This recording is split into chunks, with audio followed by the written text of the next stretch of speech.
I think you'll find that it'll be always transparent. It'll always be visible through the clouds. And what they're showing you here is the number of hours you're going to get at higher levels of transmissivity. And the better it is, the lower that this value is, the higher the frequency I can go to. And to look at a black hole at the center of our galaxy, they want to get to 1 millimeter. Whereas at the top of this curve, you can only look at 3 millimeters. So you tune your radio telescope into 3 millimeters, which works out to something like, what's that? 110 gigahertz. So what's your favorite radio station? What frequency is it? 105.3 what? What are the units? What? FM kilohertz? Megahertz? It's kilohertz. So I'm tuning my radio station into 110 gigahertz. That's the difference. I tune this telescope into 110 gigahertz, and I can look at them anywhere along here. But if I want to go up to 230 gigahertz or 250 gigahertz, I have to hope the atmosphere is more like this, much better. So you can see here's 200 gigahertz out here. I want to tune out here, and you can see very few photons are going to get to the atmosphere. And I believe the Tanzanian site will look like this.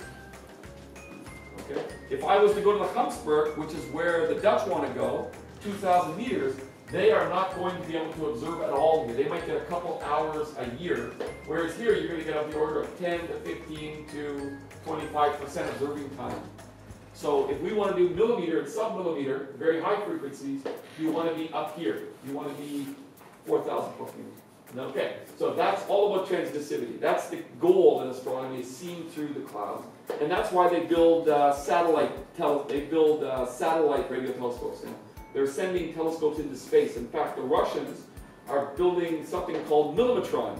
And it sounds like a military installation, but it's actually a millimeter telescope that will float around in outer space. Okay? So they need a site in southern Africa to link up with so they can do millimeter VLBI, millimeter very long baseline interferometry. And very long baseline interferometry, have you guys heard about that? No idea. Have you heard about it?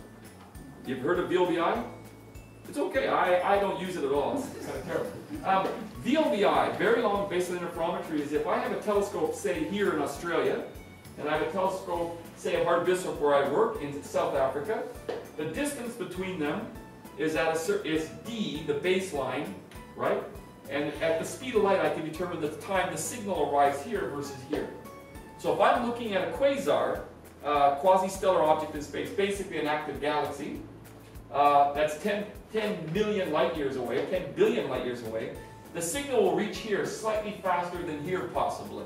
And with very accurate clocks in our telescope, we can measure the time difference. Okay? From that time difference, we can determine the exact position, the exact distance between the two telescopes. And over time, you monitor, you can see that they're actually moving a lot apart. So right now, Africa is heading towards India. So in a few years, say a million or two, you'll be able to walk and get a good curry. Because you'll be in India. We'll be in contact with the Indian subcontinent in about 10 million years. Okay? So the continents are moving together. We measure that by measuring the time difference between Australia and Africa, Europe, North America, China, and we do those kinds of observations. That's called geodesy. And the guys at, what's that university we were just at? Arden? They do geodesy. And so they would use our VLBI network. This is called very long, because Australia to Africa is very long, 10,000 kilometers. Very long baseline interferometry. Interferometry means the two signals, you actually cause them to interfere with each other, and you create fringes. And so what we do is we take the data at Hartrail, we send it to Germany or Australia or China or America, and then they process it. And they do something called correlation. What they do is they take the timing signals and they move them around. And it's an art form. It's not even science. It's actually terrible. You cannot automate the process. Some poor guy's got to process this. He has some young woman sitting there playing with knobs. And what they're doing is they're trying to make the signals become into sync. So then the signal timing is exactly the same. And once they get that, they freeze it and they run the data set through from all the telescopes that they've got for every single baseline. So if you've got 25 telescopes, you've got to do it each time like that. It's a very painful, long process. But that's called very long baseline interferometry. Okay?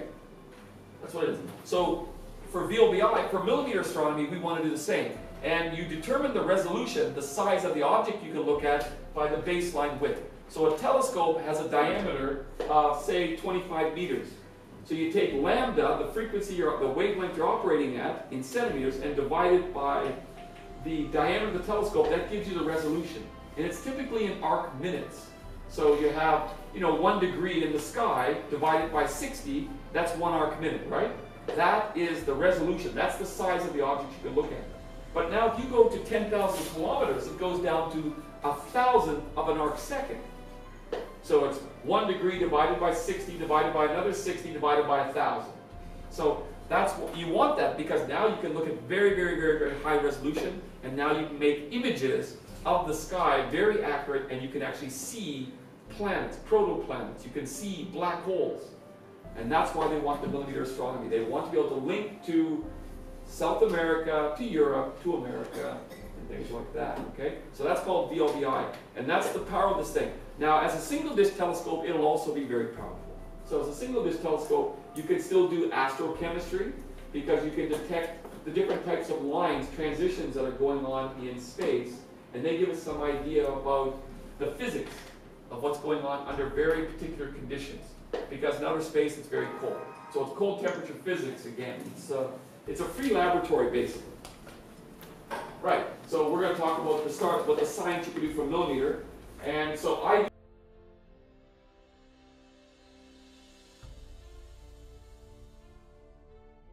do the top. So I'm going to spend most of my time talking about this. I don't do a lot talking about planetary, and I'll just show you a couple of pictures of the others. But I'm going to walk you through. The one thing I can tell you is astronomy, for me, I see astronomy, I'm a detective. I'm actually a detective. I'm not an astronomer. I'm a police detective. I'm one of those guys, I don't have a gun on me right now, but I should, because I know how you're looking at me. I feel nervous. But in astronomy, you have so little information, and you've got to figure out what the heck you're looking at. So you have to spend your life going through all the possibilities. So you write down, is it a star? Is it a cloud? Is it a galaxy? Is it a wind from a star? Is it an outflow? You have all these weird things. Is it man-made? And you have all these different possibilities, and you've got to figure out which one is the right one for what you're looking at. So I'm actually a detective. So my job is to figure out what I'm looking at. And I spend my life trying to convince people like yourselves that I actually know what I'm talking about. And most times I have no clue what I'm talking about. So I am not an expert.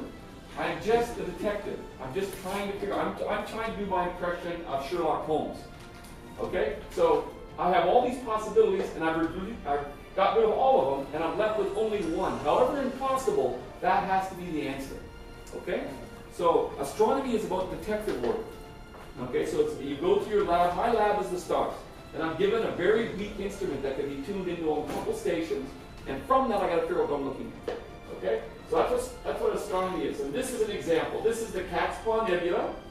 It's about 4,000 light years from Earth. Okay? So it takes 4,000 years for light to leave that area and come to us. The red stuff you see here is basically because of these very bright stars ionizing the gas, and we're seeing, those are called reflection nebulae. Okay? So there's nothing exciting about that except that it's actually just being heated by stars, UV light coming from stars. Now inside the Cat's Paw Nebula is something called, there's very massive stars being born, of the order of tens or hundreds of them. And a massive star is only born once every 100 to 1,000 years. So you don't get lucky to see stars being born. We do statistics on them. We look at this area, the Cat's Paw, we look at Cepheus, all these funny constellations. And by the way, I know nothing of the constellations, so please do not ask me to point out a star and say, what's that? I have no clue. I'm a radio astronomer. I'm a detective, remember? I don't remember the names of stars. I find that really quite boring, actually. So when I was a little kid, I remember this very clearly, I could care less about the stars. I used to look between the stars. I was born to be a radio astronomer. I really was. As a little kid, I used to look up and I go, I wonder what's between those two stars. So, if you ever look up at the night sky, you see the Milky Way, and you see all the planets, see all our planets and whatnot. Me, I always look for the black spots. I look for spots where there was nothing. As a little kid, that's what I always looked at. Well, this is one of those areas.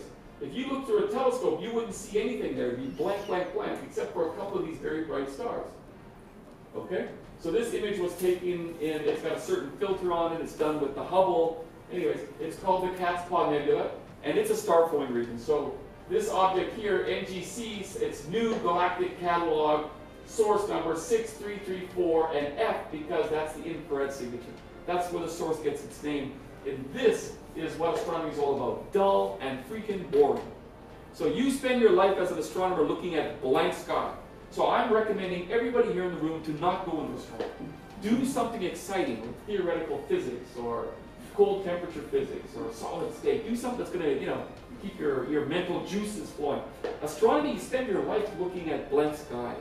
And every now and then you get excited. Well, this is one object that excited me. And again, as I said, probably won't excite you. So, what do we got? This is what excited me last year. This was my thrill last year. This is it. These are basically squiggly lines. These are spectrographs of different transitions of molecules. The three on the left